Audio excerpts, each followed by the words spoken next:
Hey guys, this video will talk about what does it mean by opening, middle game, and endgame.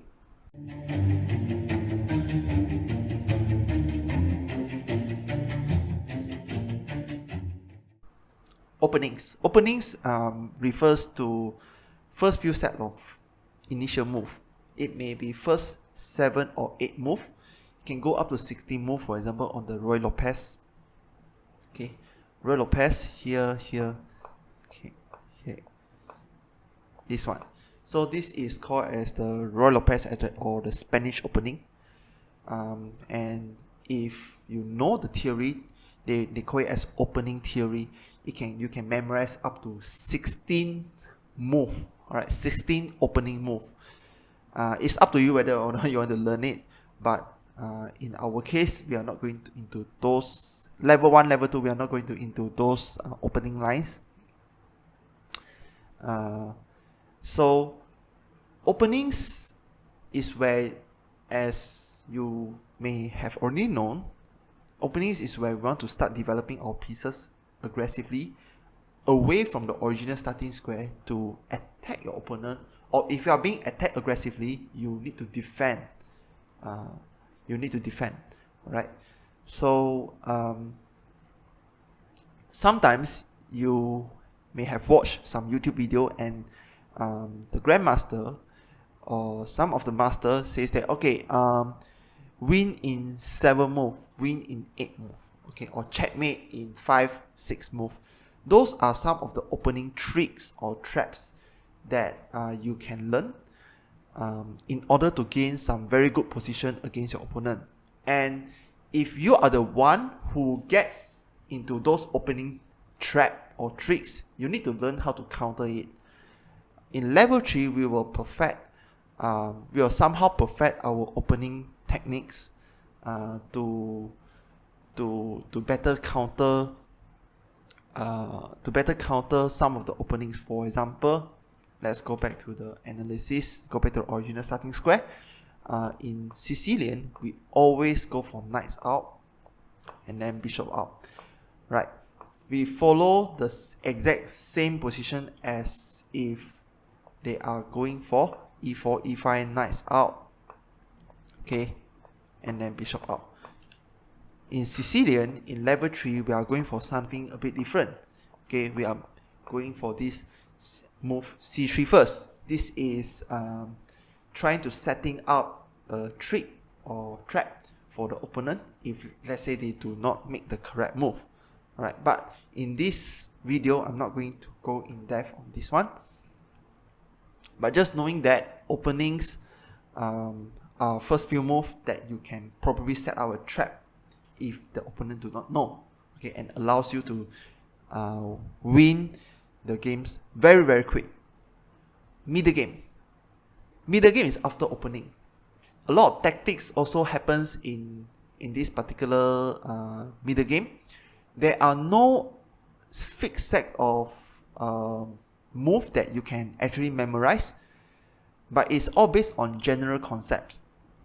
After opening, it gets into middle game, and middle game you do not have a fixed set of move, and a lot of time you may see grandmaster or any other master that provide those educational materials. They will say that, okay, the general principle is to do this pawn push, and then trying to doubling the rooks at the open file, but they do not say that, okay, you have to do it in this order. Alright, they are just giving you a very, very general guide. And these are middle games. Middle games is all about concepts, and I have also talked about middle game before in my previous video, where I said that, okay, knights like to be in the middle. Maybe you want to jump your knights want to jump into the middle because they like the middle square. Bishop, okay, they like to be at the sides or in the middle. Is a bit more flexible because they act like sniper. Rooks like to be doubled because they are very strong if you double the rooks. Queen like to be in the middle. Okay, those are some very simple middle game concept that you have to learn. Okay, and middle game, as I've said before, is where a lot of tactics happens. But in level 1, we are not going to talk about tactics. I'll cover tactics, some basic tactics in level 2. Endgame. So endgame, there are only, I think, a few criteria that is considered as endgame. First criteria is the queen is off the board. So if your queen is still up, okay, if for example all of your pieces are gone, okay, the queens are still up, I still don't consider it as an endgame, okay, because queens are very annoying. They can keep checking you non-stop, okay, and usually you want to tuck your king at the corner of the board, right? So queens need to be off the board. And second criteria is if your opponent have less than 12 points worth of material. So in this case, there are only one rook at each side. So rook worth 5 points. Okay, 5 is less than 12. So which means this is an endgame. So when it reaches the endgame, what becomes very important? Your pawns. Because in endgames,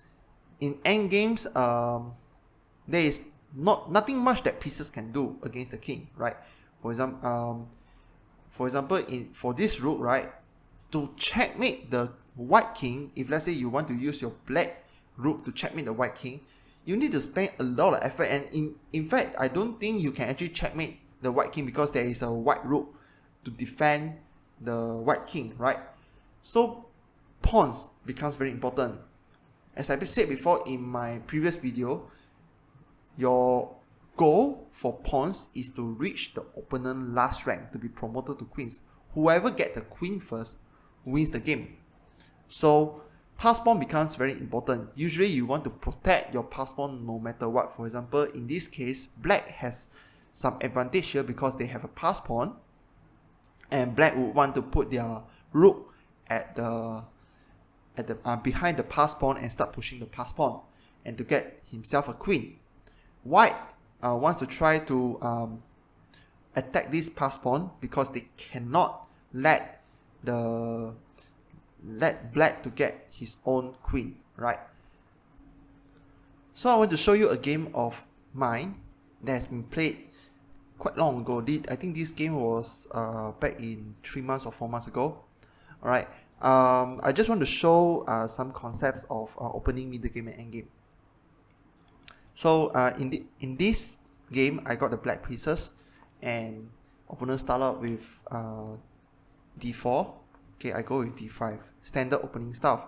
And you may see this symbol. Okay, this seems like a book, right? Openings are sometimes called as book move, and book move is essentially move that are played by chess players around the world. They are popular move. Okay, these are book move, and these are considered as opening. Okay, these are still opening even though it's not book move, but it is still opening because I'm trying to develop my pieces. Okay, don't mind all the blunders, but I just want to show you what are the openings. These are still opening stuff. Okay, opening. Okay, and then it gets into middle game.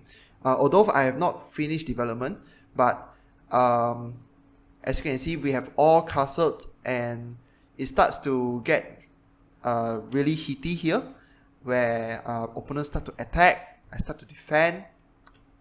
Okay, it's all, as you can see, I start to make some repeated move, right? Repeated move. As I said before, in the opening, usually you do not want to move your same piece twice, but in the middle game, you want to position your pieces better. And that's why you can see that I start to make some piece movement, the same piece. Okay, and start to push the pawn. Alright. Okay, finishing my development. Okay, and these are all middle game. Okay, so this is basically taking advantage of the pin. As I said before, middle game is a lot about tactics. Okay, and I see that this queen is being pinned to my rook is actually pinning his bishop to his queen, so I immediately attack his bishop, and his bishop can't move, so I take his bishop. Okay, this is also leveraging on a pin. If he takes me, I will take his queen, so he will not take me. Okay, and this is a discover attack. So why am I not taking this rook? Is because I have this move, right? This move uncovers the rook to attack the queen. My bishop is also attack the queen, so the queen took my rook. Okay, and then start to. Okay, so in this case, he my queen is creating a double attack on the king and the rook. So once the king move away, I can take his rook. So this is all middle game, and as you can see now, the king, there are now less than 12 points worth of material at the opponent's side, right? So now is where I start to attack his pawn. So as you can see, I took his pawn here, I took another pawn here. Okay, and I keep checking him, and I start to push my pass pawn. That is very important. Start to push my pass pawn, and I start to bring my king into the middle. Okay, and he took my unfortunately he took my queen. Then start pushing the pass pawn, bringing the king to the middle, start pushing the pass pawn again. These are all endgame.